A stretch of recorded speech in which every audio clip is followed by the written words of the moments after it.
আসসালামু আলাইকুম বন্ধুরা, কেমন আছেন সবাই? আশা করি সবাই ভালো আছেন।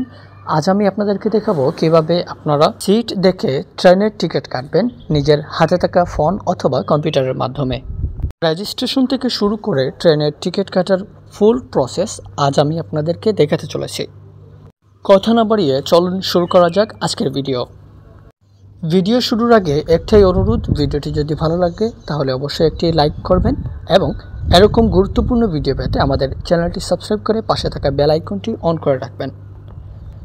টিকিট কাটার পুরো প্রসেস ফোন অথবা কম্পিউটারের মাধ্যমে খুব সহজেই করতে পারবেন। প্রথমেই চলে যাবেন আপনার হাতে থাকা ফোন অথবা কম্পিউটারের ওয়েব ব্রাউজারে। ট্রেনের টিকিট কাটার জন্য দুটো ওয়েবসাইট রয়েছে, রেলওয়ে ওয়েবসাইট এবং সহজ.com। এই দুটি ওয়েবসাইটের মাধ্যমে আপনারা সমানভাবে খুব সহজেই ট্রেনের টিকিট কাটতে পারবেন। একটি অ্যাকাউন্ট ক্রিয়েট করার মাধ্যমে দুটি ওয়েবসাইটেই লগ ইন করতে পারবেন এবং ট্রেনের টিকিট কাটতে পারবেন। আমি আপনাদের সুবিধার্থে দুটি ওয়েবসাইট থেকেই কীভাবে ট্রেনের টিকিট কাটবেন ফুল প্রসেস দেখাতে চলেছি। মোবাইল কিংবা কম্পিউটারের ব্রাউজারে গিয়ে সার্চ অপশনে লিখবেন সহজ.com। সহজ.com-এর প্রথম ওয়েবসাইটে চলে যাবেন। ওয়েবসাইটে এন্টার করার পর আপনার সামনে এমন একটি ইন্টারফেস শো হবে। এখানে আপনার গন্তব্যস্থান লিখে সার্চ করবেন এবং ট্রেনের কোন তারিখে আপনি ভ্রমণ করবেন সেই তারিখটি সিলেক্ট করবেন। তারপর এই সময়ে যতগুলো অ্যাভেলেবল ট্রেন রয়েছে সেই ট্রেনের লিস্টগুলো আপনার সামনে শো করা হবে। আপনার পছন্দ অনুযায়ী সিটটি সিলেক্ট করে পরবর্তী ধাপে এগিয়ে যাবেন। দেখানোর সুবিধার্থে আমি পরবর্তী ধাপগুলো ল্যাপটপে দেখাচ্ছি যাতে আপনারা স্পষ্টভাবে বুঝতে পারেন বিষয়টি।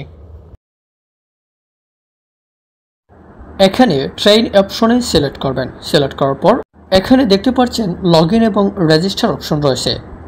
নতুন অ্যাকাউন্ট ক্রিয়েট করার জন্য রেজিস্টার অপশনে ক্লিক করবেন।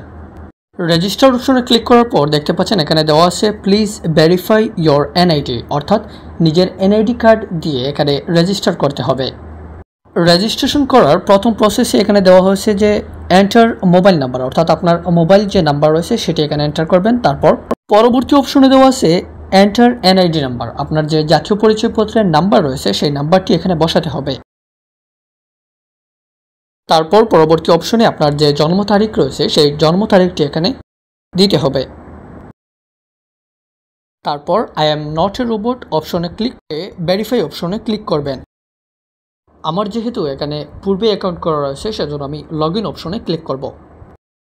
লগ ইন করার জন্য আমার রেজিস্ট্রেশন করার সময় যে নাম্বার দিয়েছিলাম সেই নাম্বার এবং পাসওয়ার্ডটি এখানে এন্টার করে তারপর লগ ইন অপশনে ক্লিক করব।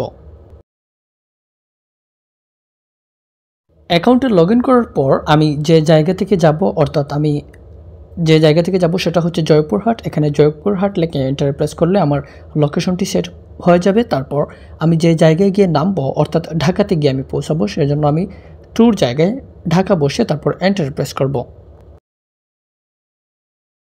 তারপর আমার ভ্রমণের তারিখ, অর্থাৎ যেদিন আমি ঢাকাতে যাব সেই তারিখটি সিলেক্ট করে সার্চ ট্রেনে ক্লিক করব। এই তারিখে যতগুলো ট্রেন অ্যাভেলেবল রয়েছে সেই ট্রেনগুলো আমার সামনে শো হবে এবং আমার পছন্দ অনুযায়ী ট্রেনটি সিলেক্ট করব এবং ট্রেনের যেই অ্যাভেলেবল সিটগুলো রয়েছে সেই সিটগুলো থেকে পছন্দের সিটটি আমি সিলেক্ট করব।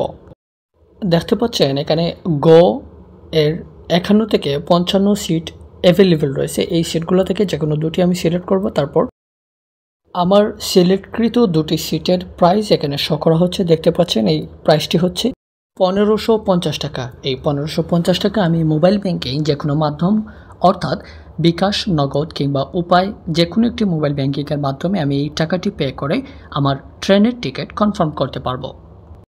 টিকিট কনফার্ম করার জন্য আমার রেজিস্ট্রেশনের সময় যে নাম্বার দিয়েছিলাম সেই নাম্বারে রেলওয়ে কর্তৃপক্ষ থেকে একটি ওটিপি পাঠানো হবে। সেই ওটিপিটি সাবমিট করার পর আমাকে পরবর্তী ধাপে এগিয়ে নিয়ে যাওয়া হবে। আপনারা যদি একের অধিক প্যাসেঞ্জার হয়ে থাকেন তাহলে পরবর্তী প্যাসেঞ্জারের নাম লিখে পরবর্তী ধাপে এগিয়ে যাবেন।